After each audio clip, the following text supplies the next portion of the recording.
This is rock and roll, mate. This is rock and roll. Right, are you ready? Start now, I'm going to give you some tune. Oh, are you...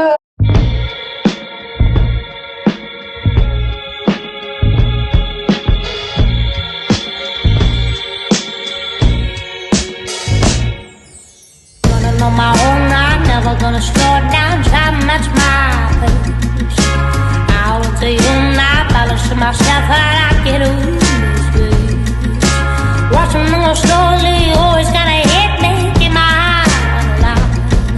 But I can see my enemy, always get the best me, I keep it all the time.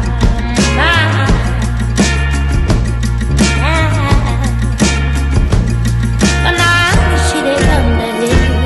Oh, but still, I tell you all the time. I tell you all the time. Oh, I tell you all the time. I can hear the crowd roll, like I'm going alone again. Won't you want some more? I hit it on the floor, get your head in the game.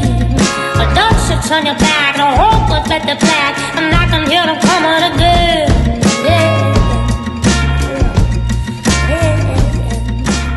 That's Sid, the big dog. Cool. That's Bowie. Oh. Otis. Come on. Otis. These are the little dogs. This is Bowie. When did you start doing it? 13 when I wrote the first song. It was a song called Annoy. That was the first song I released ever. And it was literally just a guitar and me, like fully acoustic. I've heard it, it's really good. It's come from a 13-year-old. I was trying to figure out like what to write about. When you first start songwriting, you're like, what do I say? 13, like I didn't have much life experience. There wasn't much going on. So I would kind of just like created this story in my head, and this boy and this girl, and this boy liked this girl. And I kind of just used the Annoy, like, hey, and then nowhere. Wrote some verses for it, and then I showed it to my dad, and he was like, you're impressed? He was like, yeah, it's cool. Yeah, I just started trying to write as much as I could. For an artist, it's a great space at school, because you have all these people doing all these things with their different stories and just taking things from different people and just reimagining it in your brain. Kind of what helped me create such a strong sound now is just experiment with different genres, and I'll probably come back to different ones as well, like working with different producers as well. When you listen to so much music and you start writing more songs, you develop like structures to your writing, because at the start there was no structure whatsoever. I was just like, yeah, do a verse and just a chorus there and 5 verses. When you get used to releasing music, and especially I found that being in the studios, when you realise you're recording your verses, how important structure of a song is. Because I'd be like in sessions and producers going, well, you might need to like add another chord because it's like 2 chords in the song, or like you might need to do this. It's just a matter of experience. But the favourite part of leaving the studio is then listening to that song for ages and ages, so you're comfortable with it, happy for it to be released, and then when it's out in the world you just want to let everyone else listen to it and getting other people's reactions, because there's only so much you can say about your own song. You want to hear what everyone else thinks, things that they hear that you can't, or whatever. Do you do the same kind of process for all your songs? It's different every time. A song I wrote 2 years ago, when we just went back to school after the COVID shit. It was still happening, but we went back to school. I was around all these girls and they were like talking about boys, and they were like, get a boyfriend or whatever. I was like, you can't text me back. And I was like, sitting in front of them like, shut up.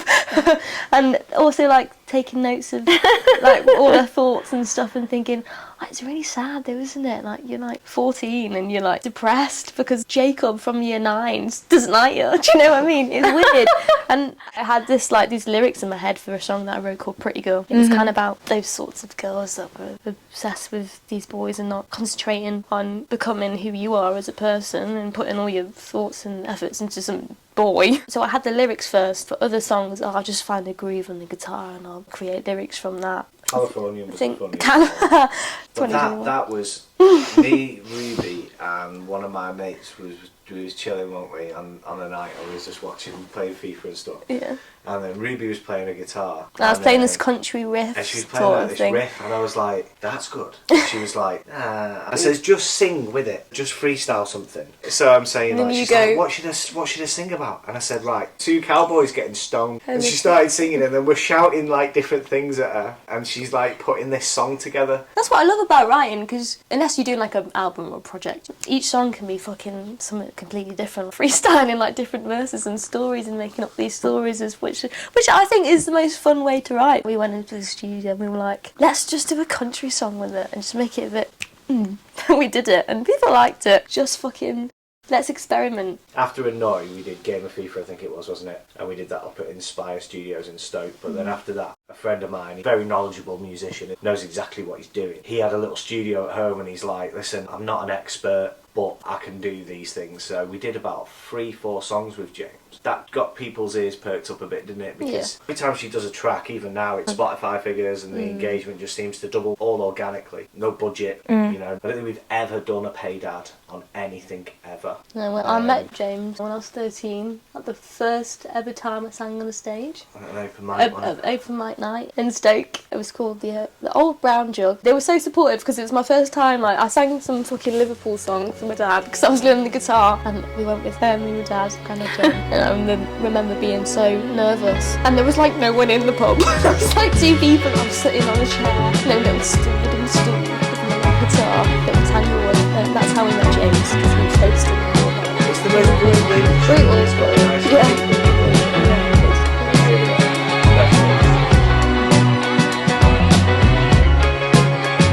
Well, I spend my time solving unusual crimes, sing to myself in the night to forget about you. Yet I don't know why I want to tell him to try. I fight for you all the time, but I don't know why. So won't you stop that walking that cheap walk? Stop that talking that slick talk. Tell me what you gonna do, what you gonna do by love. So won't you stop that walking that cheap walk, and stop that talking that slick talk. Tell me what you gonna do, what you gonna do by love. What you gonna do? I said what you gonna do. I said what you gonna do. Hey, what you gonna do? Now here I am, a new man, my gun steady in my red right hand. I try to look you in the eyes, but my love will never compromise. So won't you stop there, walking that cheap walk? Stop there, talking that slick talk. Tell me what you gonna do, what you gonna do, my love. I said won't you stop there, walking that cheap walk? Stop there, talking that slick talk. Tell me what you gonna do, what you gonna do, my love. I wake up in the morning, check my phone, and the message would call. I call to your home, and I get you lady, and I pull up in my vehicle. Red lights, blue lights, and we're getting physical. Just a few times, I stack a few bodies, I smoke a good boo. This is the first gig she ever did on her own. Oh really? Actually, ITV come here to film her for The Voice as well. Did they? Yeah, they filmed a gig in here, didn't they? I remember this. Everyone from Stafford was in it. No way. Room, yeah. And they were like, oh, I want to be on TV, come to the gig. It was mad. I had like people that didn't even know going, oh yeah, I've come to the gig. I was playing here, and like you just couldn't breathe. It was full all the way to the back, like round the pub. It was a cool night. It was like the first kind of like big thing to happen, wasn't it, to me? The Voice. I don't think it really settled or like kicked in on what I was doing like in my head. I was just like trying to get through it, like not freaking out. I think it was just before when we filmed the blind audition. When I went on stage, that's when it kind of hit me. That's when all the nerves came out. Then ever since that, I've just learnt to enjoy it, take the most of the opportunity. Yeah. Not panic. I think being modest and keeping level-headed is very important.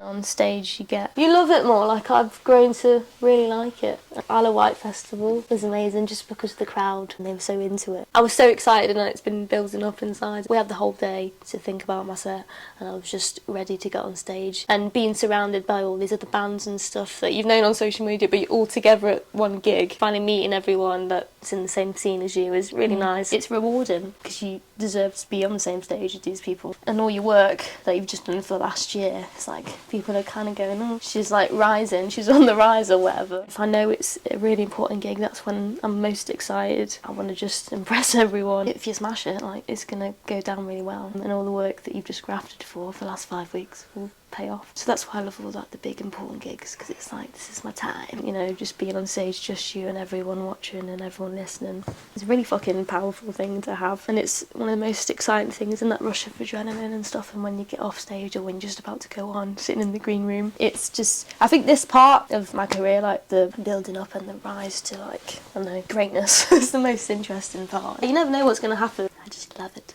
I think I'm grateful, well, I definitely am, for starting off like the low of the low, just working yourself up. You appreciate the bigger things as well. When I started recording with Miles Kane's band, Sunglasses for Jaws, Oscar and Dave, who like have produced the last 2 tunes I've done. That was like a crazy day when we had the first session, because obviously like I love the Arctic Monkeys and I love the Last Shadow Puppets, which is Miles Kane's band with Alex. And it was so weird because I was like, oh my god, this is Miles Kane's drummer and Miles Kane's like producers I'm just sitting with. And I remember walking into the studio and there was like a, oh fucking hell, what they called them boxes that you carry all the wires and shit in, and it was like Miles Kane, and I took a picture and I was like, oh my god. It was like, what? Me and my dad from like Stafford, he grew up in Hyton, we were just hanging around with Miles Oh, I know Kane's that place band. in Liverpool. Yeah, it was weird. Then it's also like, this is where you should be, you know, like you've worked fucking hard.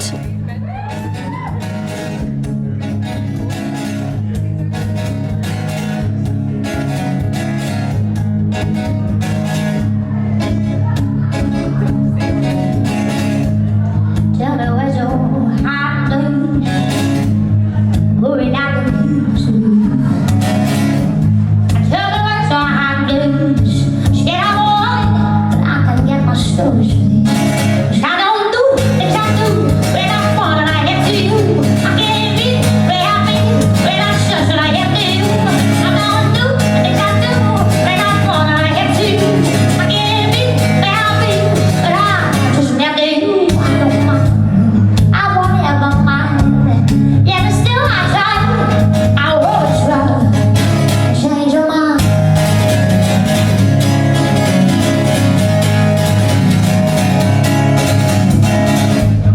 Really disappeared yesterday. Well, I can see to get my story straight. Now she don't really disappear yesterday. And I could have sworn I saw your face.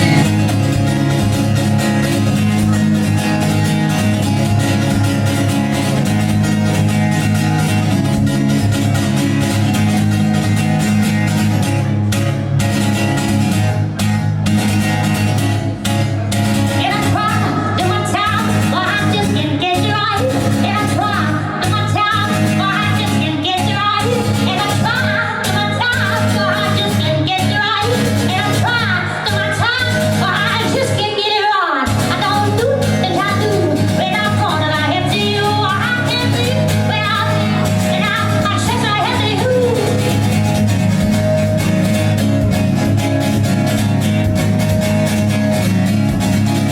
You can go, shut the door. I ain't gonna have no more. You can go, shut the door. I ain't for real. You can go, shut the door. I ain't gonna have no more. You can go, shut the door. I ain't gonna have no more. You can go, shut the door. I ain't gonna have no more. You can go, shut the door. I ain't gonna have no more.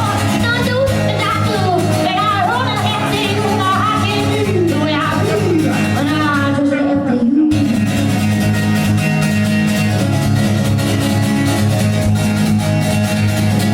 Like, a lot of things that people don't realise is Ruby's Instagram looks fantastic, and it looks like Ruby lives a really nice life. Ruby works fucking so hard, like she works every single day. She's out busking. The little tree over there. Well, Yeah. it's not a little tree. It's a fairly big tree. But the little like box thing, basket plant pot is the word I'm looking for. That's where I busk. Yeah, on the daily. Yeah, and I still do remember that. That's where I get all my practicing. If she's not busking, she's gigging, or she's busking before she's gigging. And if she's not gigging, she's doing pub gigs to earn money. Big opportunities. You don't get paid. Ruby is, from being 14, 15, has worked a full-time job alongside school, as in music, and has put more than 40, 50, 60, 70 hours a week in, week out ever since. Way she's, such a young person, has gone, I'm going to make sure that we're all okay and we're going to work together and we're going to make this happen. It's just like that I don't know any other kid that would do so, that'd be able to even go, You made me cry. She's got bigger bollocks than Tyson Fury. 3 years ago, I was at the Liverpool Man City away game and I saw Jamie Webster in the toilet, and Ruby had just done an open mic and sang a Liverpool song that went viral on Twitter, and I showed Jamie Webster in the toilet. I said, she's sick, she's good. Yeah, and he looked at it and he watched the video, and then 3 years after that incident, we're meeting him at this festival. We're sat in the green room with him at Scarlet in a that is sellout so show, surreal. and she supported Yeah, him. it was like, that's what I mean about the industry. It can surprise you, but it can also be predictive. It's crazy. I started this music thing when I was about 13, so I was still in school. And I was like doing GCSEs, doing a maths GCSE, and you're doing like a gig in Liverpool the night before with a band. Like, it was crazy. The amount of effort and time you have to put into this. It's not just you go to a gig, do an hour set, and then you go home, and then that's it for a week or whatever. I don't think people realise how hard it is being an independent artist. If I had £1 for every time that she's come to me and sat on my knee crying since she started doing this because something's not gone the way we thought it was going to go, we'd have quite a few quid in the bank. Yeah, especially being young, you know. People still think you're naive or whatever, or think you're not going to stick to it, so it's like, oh, she's only fucking 14 or whatever, like she's going to be singing when she's 20, doing gigs.